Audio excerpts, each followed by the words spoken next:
Bonjour à toutes et à tous. Alors j'ai fait un titre long pour cette vidéo, exceptionnellement, et le voici. La France silencieuse va-t-elle enfin se lever et parler pour dire ce qu'elle veut? Alors pourquoi je fais ce titre? Parce que je trouve que ce qui se passe actuellement au niveau de cette pandémie, épidémie, ce virus, la Covid-19 et tout, commence à être insupportable. Alors, on a eu les confinements, on risque d'en avoir un autre. On a eu les couvre-feux, on risque d'en avoir un autre. On va avoir le port du masque qui va être renforcé vraisemblablement dès l'allocution de notre bon roi. Et ce passe sanitaire qui sert strictement à rien, puisqu'on vous le réclame dans des endroits où il y a beaucoup moins de risques qu'ailleurs, et on ne vous le demande pas dans les endroits à risque, c'est-à-dire les transports en commun, les lieux de culte, où là, il paraît que c'est là qu'il y a le plus de virus qui traînent avec les hôpitaux, et par exemple les salles d'attente des cabinets, etc., etc. Donc on est dans le non-sens le plus total, on est dans l'ineptie. Hein. Ce gouvernement, il navigue à vue, mais il navigue à vue pour couler, parce qu'on coule.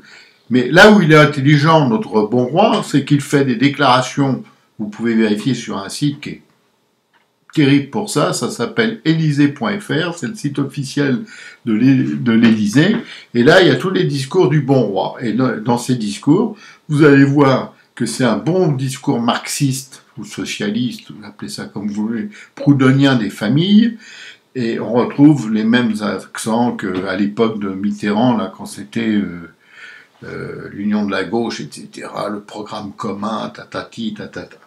Donc on en est là aujourd'hui en France, avec un président qui vend sa came, hein, bon, c'est un colporteur, hein, il vend sa came à la télé, il a l'avantage, c'est qu'il passe quand il veut à la télé, il monopolise le 20h, et puis il n'y a pas de problème, pendant 5 jours avant, on vous explique que notre bon roi va parler, silence les manants, et 10 jours après, on vous explique encore tout ce qu'il a dit et ce qu'il fallait comprendre. Hein. On n'est quand même pas abruti à ce point-là, il faut croire que oui. Et alors donc ce président, notre bon roi, il se gargarise en permanence, il fait de l'autosatisfaction, il se mire, hein, il est content de lui, tout va bien. Alors je prends un seul exemple, parce que celui-là il m'insupporte complètement, c'est le chômage. Je n'ai jamais vu autant de magasins fermés que depuis 2 ans. Depuis les confinements d'ailleurs, hein, où ils ont été fermés de force, où après il y en a qui n'ont pas pu rouvrir faute de moyens. Donc, qui dit fermeture, qui dit faillite, dit forcément chômage. Hein. C'est tellement évident que... Eh ben non, ça choque personne. D'ailleurs, notre bon roi, qu'est-ce qu'il a fait très vite? Il a supprimé le baromètre mensuel du chômage, parce que ça risquait d'être visible.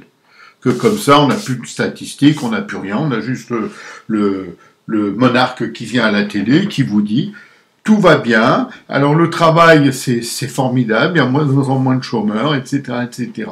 Bon, si les gens veulent croire ce qu'on raconte, c'est-à-dire de la vraie propagande, hein. J'ai des amis russes qui me disaient on se croirait dans un pays communiste aujourd'hui en France. C'est ça, c'est gravissime. Mais bon, je ne sais pas ce qu'il y a eu, il y a une sorte d'anesthésie générale, on a endormi tout le monde, et tout le monde dort, comme disait le général de Gaulle, les Français sont dévots, oui. Alors ils ont une étable, l'étable c'est le divan, hein, avec en face le poste de télé, ça marche toute la journée en boucle, et toute la journée on les abreuve, on leur met un petit coup.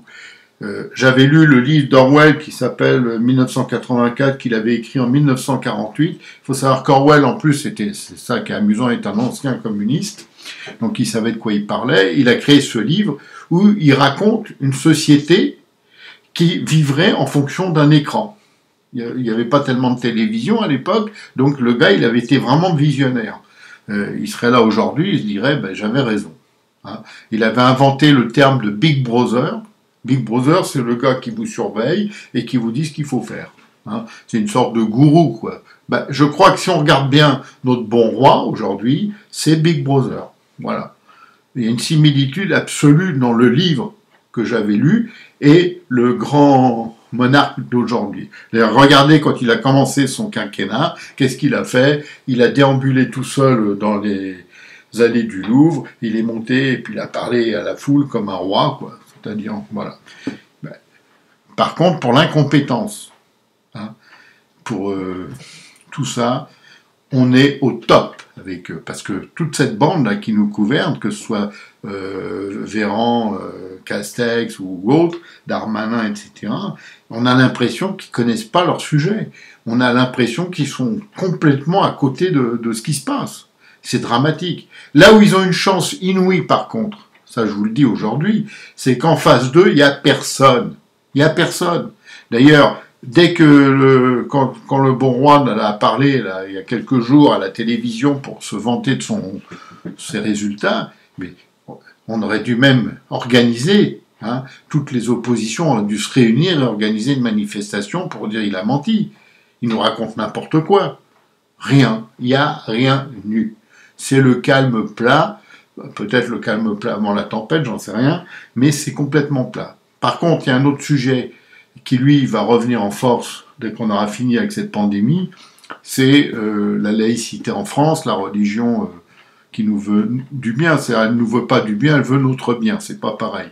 Mais bon, pas grave, hein, puisqu'il ne faut pas être raciste, paraît-il, dès qu'on dit quelque chose, on est raciste. Hein.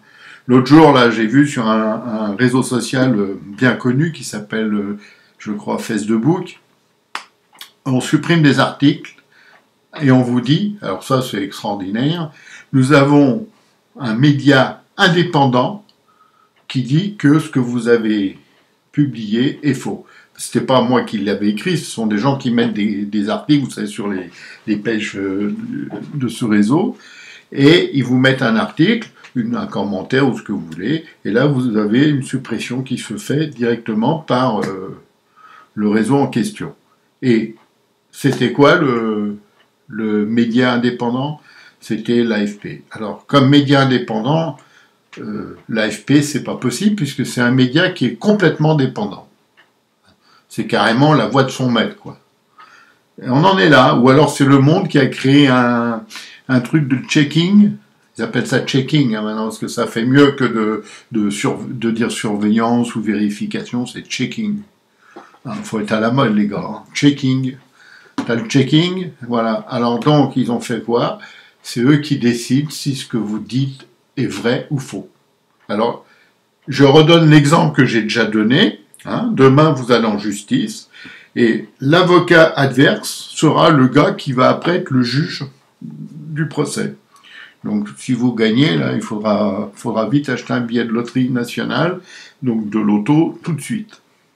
Voilà, on en est là. Bon, je vais arrêter de m'énerver parce que c'est pas bon pour moi.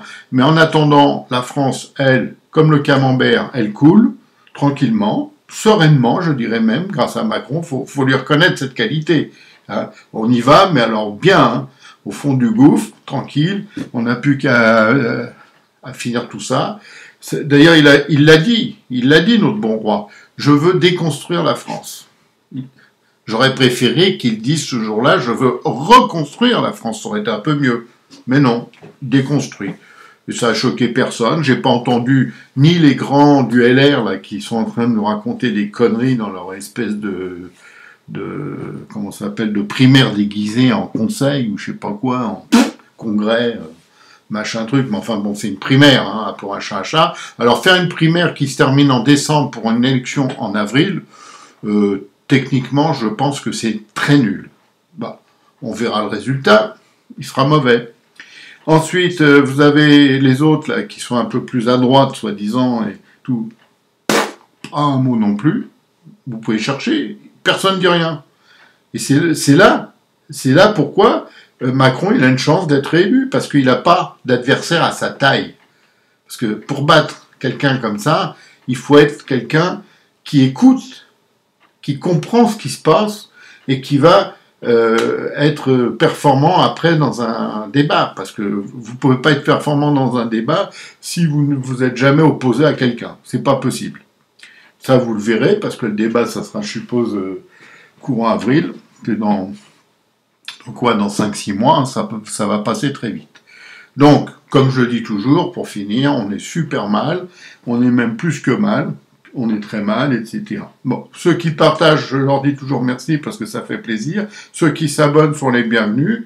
Et puis voilà, essayez de partager tout ça parce qu'on a besoin que tout ça se sache. Hein. Faut dire aux gens, n'oubliez pas qu'on a le pouvoir. Ce pouvoir, c'est un bulletin de vote, un petit bulletin de vote. Et il suffit de ne pas mettre le mauvais bulletin. Voilà. Donc, imaginez peut-être un premier tour où notre bon roi ne serait même pas dans les 2 premiers, c'est-à-dire ceux qui vont aller en finale. Eh ben, il serait battu, là, quoi qu'il arrive. Bon, on peut rêver, hein, quand même. Allez savoir, peut-être que d'un coup, des Français vont se réveiller. Il suffit qu'il y ait 10 à 15% d'abstentionnistes qui se déplacent et qui aillent voter autre chose que notre bon roi, et je vous garantis qu'il est battu au premier tour. Mais bon, faut pas rêver, puisque les gens ils disent ça sert à rien de voter. Alors si ça sert à rien de voter, eh ben regardez ce qu'on a. Ciao, merci.